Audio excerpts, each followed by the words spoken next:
Hi guys, hope you're all doing well. It's my Liverpool versus Newcastle match through, and I will be doing my FA Cup preview for the Arsenal game away to Arsenal in the FA Cup third round. So yeah, the draw wasn't really nice to us, but we'll get on to that in due course. So we start off with the Newcastle game. A very good performance from the Reds. A rampant performance, you have to say. A 4-2 win, bit of a crazy game, crazy storyline, winning 4-2 at home to Newcastle at Anfield. First half, we had a goal disallowed for Luis Diaz, right decision. Then we had a penalty. I'm gonna be honest. I'm a Liverpool fan, but I think Luis Diaz did dive, in my opinion, because he delayed his reaction for me. It is a dive, yes, we will, because he delayed his reaction. Albeit there is contact, so it is a penalty because there's contact. But there is a dive. Same with Diogo Trotter in the second half. I think that was a dive as well. But then I saw Mo Salah step up to the penalty, and I was like, you know what? He might miss this, because of his past record and penalties has not been great at all. Because the thing with Salah is he just does for power and does in the middle, really, and does in the middle. And to be fair to Dubravka in the Newcastle goal, he stayed in the middle, didn't he? He stayed in the middle, and he clearly knows where Salah's going to go. He just kind of dived to the right a bit, didn't he? And saved it. But you have to say Arnold should start the rebound for me as well. But after that, I thought to myself, we're not going to win this game, are we? Not going to win this game.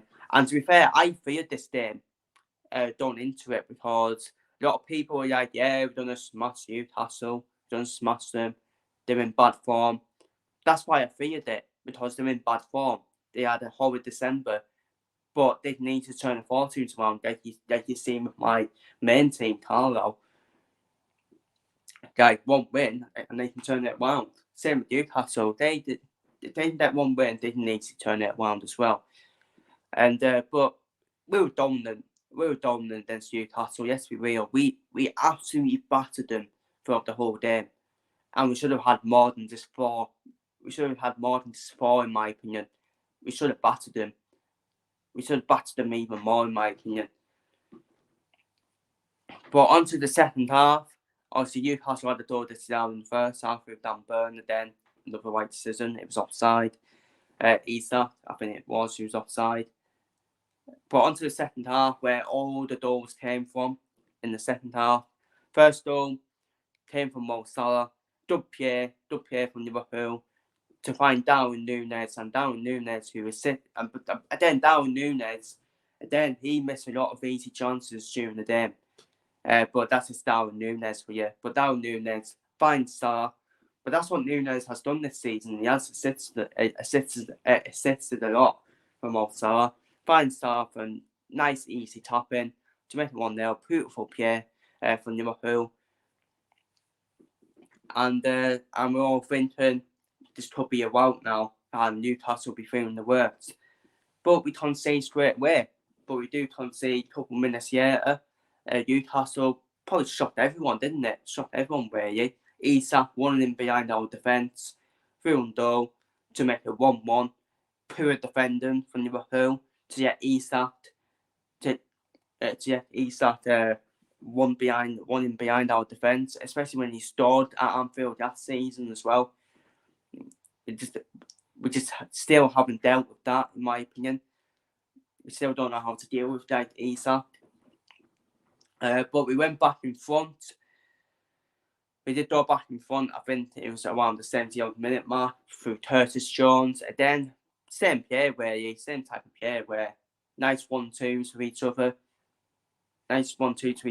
And a tap in for Curtis Jones. In the right area as well to make it 2-1. But that was on Jota. but that was on Shota for me. Shota came on, didn't he? And for me, that was on Diodo Shota when he came on, starting that play off, finding Jones for the tap in to make it 2-1. And we did double our lead to make it 3-1 through Cody Dapo. To be fair, there were calls for offside because Cody Dapo did have a bit of a cautious person, didn't they? But then, beautiful play then to find Cody Dapo for the goal. Bit of a stuffed finesse from Cody Dapo. Not quite lucky with his finesse, but he won't complain. Gets himself on the score sheet. Then Newcastle pulled another goal back through Botman from a corner. 3 header for Botman. Quite poor, very poor defensively from Liverpool. And then it made it quite a bit of a nervous 10 minutes. But I always felt, we battered Newcastle really. We have battered them, and they will concede again, Newcastle. And they did. So, wonderful ball to find Diodo Shota, who does round the Debacca wins him down, penalty to Liverpool. And then, a bit like Diaz, it was a dive, in my opinion, from Shota, because he could have easily tapped it into the empty net. But then there was contact. At the end of the day, there was contact, and it is a penalty. As most have said, it's a dive. But there's contact at the end of the day. And Mo Salah gets a chance to redeem himself from the penalty spot, score his second goal of the game to make it 4-2. There's no way he's missing a penalty twice. That's the thing with Mo Salah. He may miss one penalty, but there's no way he's missing it twice, in my opinion. So with that puts us, it puts us 5 points here above Man City and Arsenal. Man City are now starting to find their groove now after coming back. The dot Damon and Man City, so it ensures that that's 2 points on us. But the vital thing for me is Man City has to come to Anfield. We don't have to go to the Etihad. That could be vital for me, because if we had to go to the Etihad, I would have made Man City overall favourites. For me, whoever wins the league, for me, I'm still not ruling Arsenal out of it either. Whoever wins the league for me it depends on the January transfer window. Whoever has the best January transfer window out of Liverpool, Man City and Arsenal, with respect to Aston Villa, who are in second place.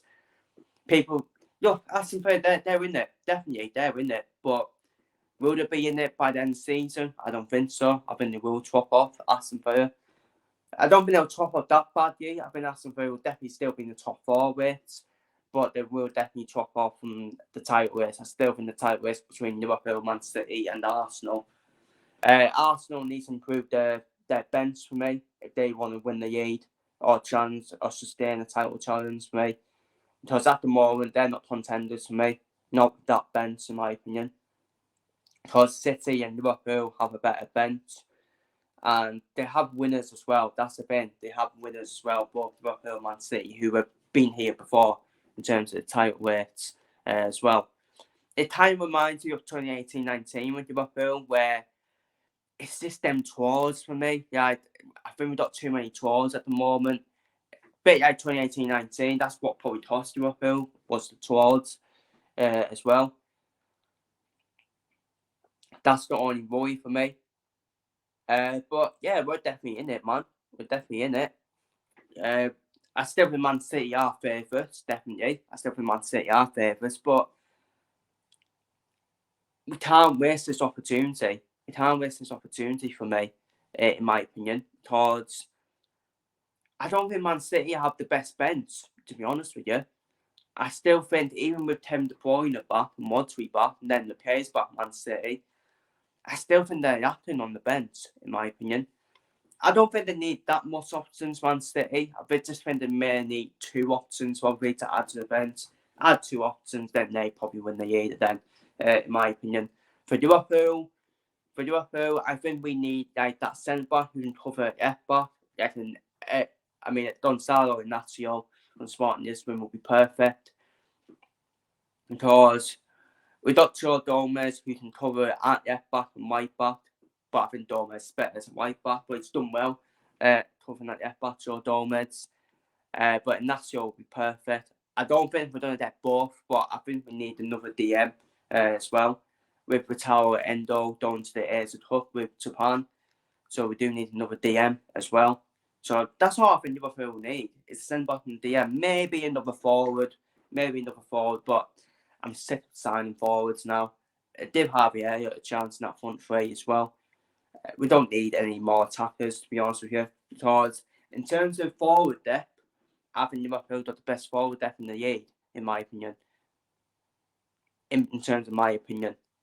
So that's what I think Liverpool need. I think Man City may need a couple more options off the bench. Then I think that will probably guarantee them to win the league. And I think Arsenal,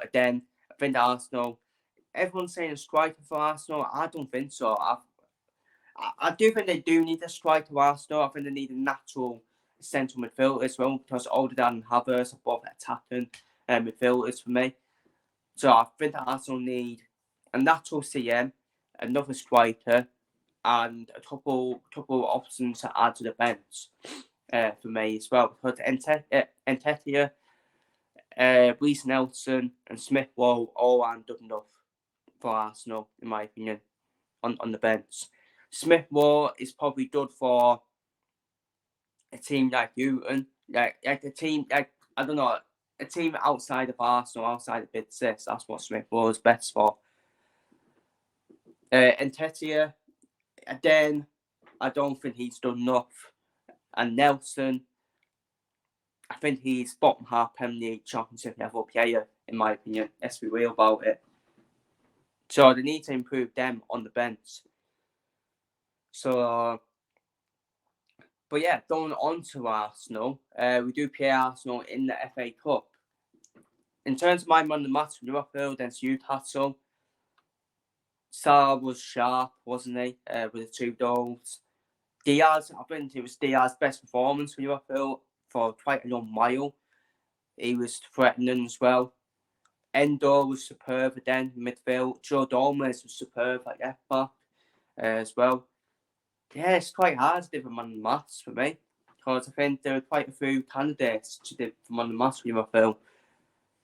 But I'll probably go for then Curtis Jones. He could be a shout as well. But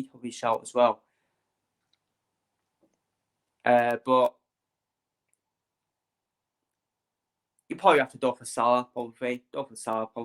Because he got 2 goals. But there's not candidates for the match. I can't choose one. But we do move on to Arsenal. In the FA Cup third round at the weekend. We play them on Sunday. We're at Arsenal in the FA Cup. It should be an interesting one, because I think both teams will make some slight changes. Obviously, Endo and Salah will be missing for Liverpool in this FA Cup tie. This is the lineup I've done for against Arsenal. I've done for Kelleher and Doe. I've done for Twente at right back, Konate, Van Dijk, Gomez. I've done for Arnold in midfield, with obviously Endo missing. Szoboszlai's got a hamstring injury, so he's going to be out for a couple of weeks, you would have to say. So Provenbers and Matarson midfield. I think them 2 will come in midfield for Curtis Jones and Szoboszlai. I think Diogo Jota will start against Arsenal, which will be the bad news for Arsenal, because he loves a goal against Arsenal, Diogo Jota. And I think Diaz and Núñez will still start against Arsenal, continue to start for me. So that would be my start. Definitely, obviously, Kelleher is a cup goalkeeper, the keeper we use in cup competitions, so he will come in for Alisson. And that would be my lineup against Arsenal, away to Arsenal in the FA Cup. What do I expect from the game? I think there's going to be goals in there. I think it's going to be a goal fest at Emirates, in my opinion. I'm confident. I am definitely confident going into the game. I wasn't confident a couple of weeks ago, but when you look at Arsenal under Mikel Arteta in terms of cup competitions, this seemed to throw them away. A bit like the Carabao Cup away at West Ham, where